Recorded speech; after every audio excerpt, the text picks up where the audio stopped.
আসসালামু আলাইকুম, সবাইকে স্বাগতম।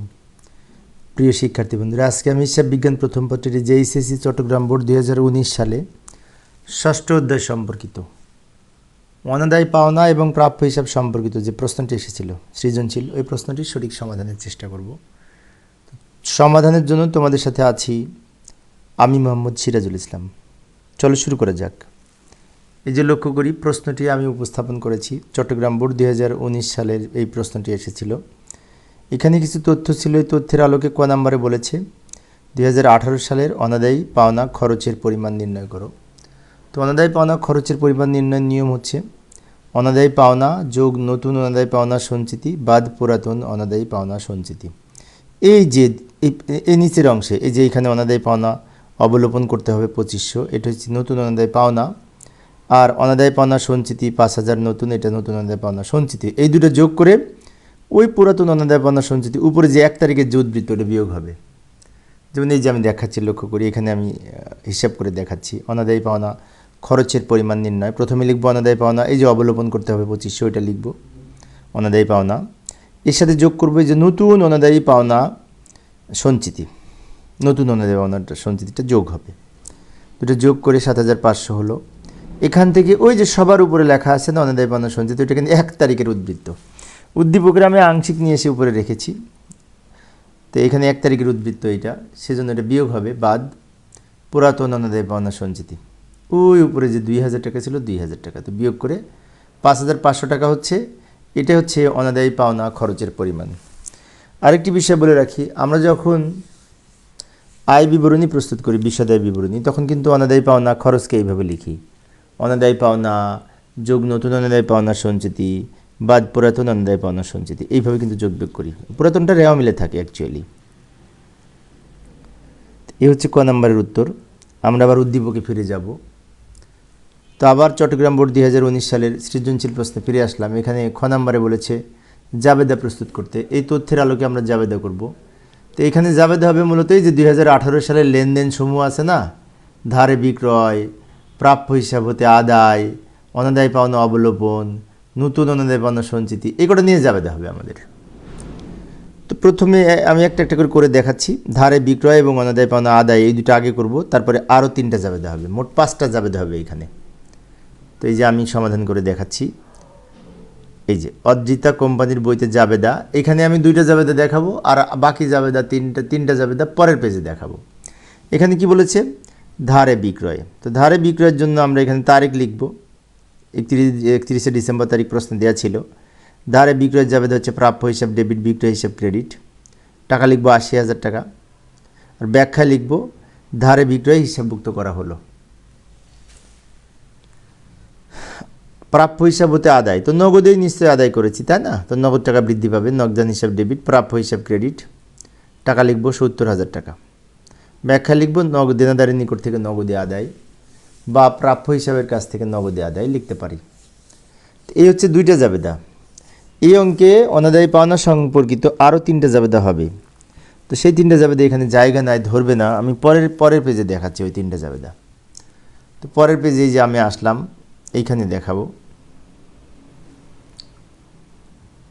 বাকি কটা জাবেদা এখানে করব। এইখানে এই যে অনাদায়ী পাওনা অবলোপন করতে হবে 2500 টাকা, ওইটা নিয়ে জাবেদা করব। অনাদায়ী পাওনা সঞ্চিতি হিসাব ডেবিট, প্রাপ্য হিসাব ক্রেডিট, টাকা হবে 2500 টাকা। অর্থাৎ অনাদায়ী পাওনা অবলোপনের জাবেদা হচ্ছে অনাদায়ী পাওনা সঞ্চিতি ডেবিট, প্রাপ্য হিসাব ক্রেডিট। এরপরে আমাদের ক নাম্বারে অনাদায়ী পাওনার সাথে নতুন অনাদায়ী পাওনা সঞ্চিতি যোগ করে পুরাতনটা বিয়োগ করে আমরা কিন্তু একটা অ্যামাউন্ট পেয়েছিলাম, সেইটা নিয়ে আরও 2টা জাবেদা হবে। যেমন প্রথমে আমরা লিখব অনাদায়ী পাওনা খরচ ডেবিট, অনাদায়ী পাওনা সঞ্চিতি ক্রেডিট। টাকা হবে ওই যে ক নাম্বারে যোগ বিয়োগ করে বের করেছিলাম 5500, ওই টাকাটা, ওইটা নিয়ে করব। এবং এই টাকাটা নিয়ে আরেকটা জাবেদা হবে, সেটা হচ্ছে এই অনাদায়ী পাওনা খরচকে আয় বিবরণীতে স্থানান্তর করতে হবে। তার জন্য আয় বিবরণী হিসাব ডেবিট হবে, আর অনাদায়ী পাওনা খরচ হিসাব ক্রেডিট হবে।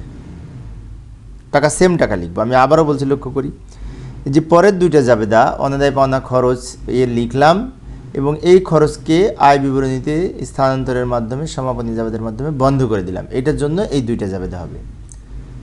তো একটি বিষয় আমি বলে রাখি শিক্ষার্থীদের উদ্দেশ্যে, সেটি হচ্ছে অনাদায়ী পাওনা ষষ্ঠ অধ্যায় সম্পর্কিত যে আমাদের প্রশ্নগুলি রয়েছে, এই তিনটা জাবেদা যদি কেউ ভালো মতো বুঝতে পারে, এই তিনটা জাবেদা, তাহলে সে 70% অঙ্কের সমাধান করতে পারবে ইনশাল্লাহ। জাবেদা শেষ। খ নাম্বারে জাবেদা করতে বলেছিল। আবার উদ্দীপকে যাব। উদ্দীপকের গতে কি বলেছে দেখব। উদ্দীপকের গ নাম্বারে বলেছে প্রাপ্য অনাদায়ী পাওনা সঞ্চিতি হিসাব তৈরি করতে হবে এবং প্রাপ্য হিসাব তৈরি করতে হবে। এই দুটা হিসাব আমাদের এখন প্রস্তুত করতে হবে, মানে খতিয়ান করতে হবে আর কি। খতিয়ান চলমান যে ছকে করতে পারি। চলমান যে ছকে যদি ছক অঙ্কন করে আমরা এই যে ছক অঙ্কন করে নিচে আমরা খতিয়ান করব অনাদায়ী পাওনা সঞ্চিতি হিসাব, এবং অনাদায়ী পাওনা সঞ্চিতির সাথে সম্পর্কিত যে জাবেদা আমি উপরে লিখে রাখলাম। উপরের এই অংশটুকু কিন্তু জাবেদা ক্ষয়ের অংশ, ক্ষয়ের আংশিক জাবেদাটা নিয়ে এসে রাখলাম। ওই জাবেদা দেখে দেখে নিচে আমরা খতিয়ান করব অনাদায়ী পাওনা সঞ্চিতি হিসাব। তো এইখানে জানুয়ারি 1 তারিখ দিয়ে ব্যালেন্স বিডি বলে অনাদায়ী পাওনা সঞ্চিতির কিন্তু একটা উদ্ধৃত ছিল জানুয়ারি 1 তারিখে, যেটিকে আমরা বলেছিলাম পুরাতন অনাদায়ী পাওনা সঞ্চিতি। ওইটা ব্যালেন্স বিডি বলে ক্রেডিট দিকে লিখব। এটা দেয়া আছে প্রশ্নে, সরাসরি প্রথমেই দেয়া আছে প্রথম লাইনে। এরপরে বাকিটা এই জাবেদা থেকে লিখব। প্রথম জাবেদাই বলছে অনাদায়ী পাওনা সঞ্চিতি হিসাব ডেবিটে টাকা লিখব, নাম লিখব প্রাপ্য হিসাব। প্রাপ্য হিসাব নাম লিখে অনাদায়ী পাওনা সঞ্চিতি ডেবিটে টাকা লিখব।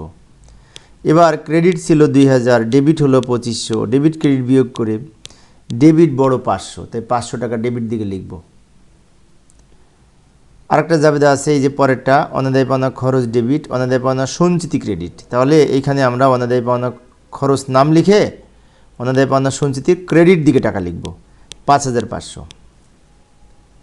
এখন এই যে ডেবিট ছিল 500, ক্রেডিট হলো 5500, ডেবিট ক্রেডিট যোগ বিয়োগ করে 5000 টাকা ক্রেডিট বেশি, তো ক্রেডিট দিকে 5000 টাকা লিখব। তো এটা হচ্ছে অনাদায়ী পাওনা সঞ্চিতি হিসাব। আমরা ওই উপরের জাবেদা দেখে নিচে প্রস্তুত করলাম। জাবেদাটা উত্তরের অংশ না, এটা খ নাম্বারের উত্তরের অংশ, আমরা হেল্প নেওয়ার জন্য নিয়ে এসেছিলাম। এই অঙ্কে আর একটা জাবেদা করতে বলেছে, সেটি হচ্ছে আর একটা খতিয়ান করতে বলেছে, সেটি হচ্ছে প্রাপ্য হিসাব। তো প্রাপ্য হিসাবের খতিয়ান করার জন্য আবার আমরা ছক অঙ্কন করলাম খতিয়ানের, এই যে প্রাপ্য হিসাব।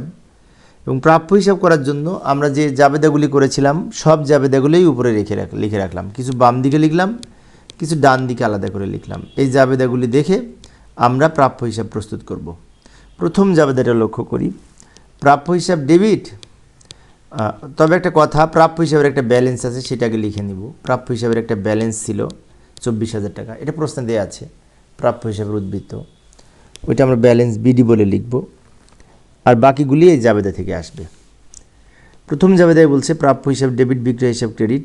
তো বিক্রয় হিসাব নাম দিয়ে প্রাপ্য হিসাবের ডেবিট দিকে টাকা লিখব। এবার ডেবিট যোগ করে ডেবিট দিকে বসবে 1,04,000 টাকা।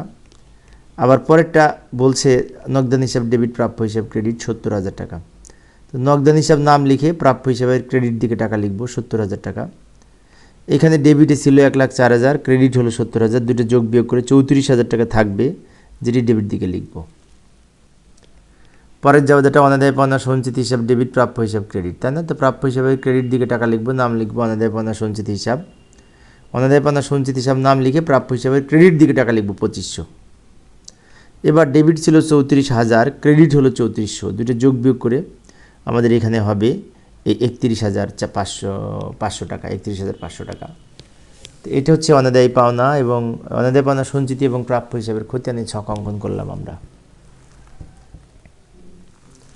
তো প্রিয় শিক্ষার্থী বন্ধুরা, আমি শিক্ষার্থীদের অনুরোধে এই বোর্ড প্রশ্নের সমাধানগুলি মাঝে মাঝে করানোর চেষ্টা করি যাতে শিক্ষার্থীদের সুবিধা হয়। তো ষষ্ঠ অধ্যায় সম্পর্কিত আরও যে সমস্ত প্রশ্নগুলি রয়েছে আমি ধারাবাহিকভাবে আলোচনা করার চেষ্টা করব, দেখার আমন্ত্রণ রইল। তো পরের প্রশ্নে কি আলোচনা করবো এটি দেখে নিই। এই যে প্রাপ্য হিসাবের হিসাব সংরক্ষণ, সিলেট বোর্ড 2019 সালের প্রশ্নের সমাধান করব। এতক্ষণ চট্টগ্রাম বোর্ড 2019 সালের প্রশ্নের সমাধান করেছি, পরবর্তীতে সিলেট বোর্ড 2019 সালের প্রশ্নের সমাধান করার চেষ্টা করব, দেখার আমন্ত্রণ রইল। তো আমার ক্লাসগুলি যদি ভালো লাগে তাহলে তোমরা আমার চ্যানেলটি সাবস্ক্রাইব করার পাশাপাশি যদি বেল আইকনটি অন করে রাখো, আমি ক্লাস নেওয়ার সাথে সাথেই তোমরা নোটিফিকেশান পেয়ে যাবে। আমি একজন সরকারি কলেজের শিক্ষক, অবসর সময়ে ক্লাসগুলো নিয়ে থাকি। তো সবাই ভালো থাকবে এবং সুস্থ থাকবে এই কামনায় খোদা হাফেজ।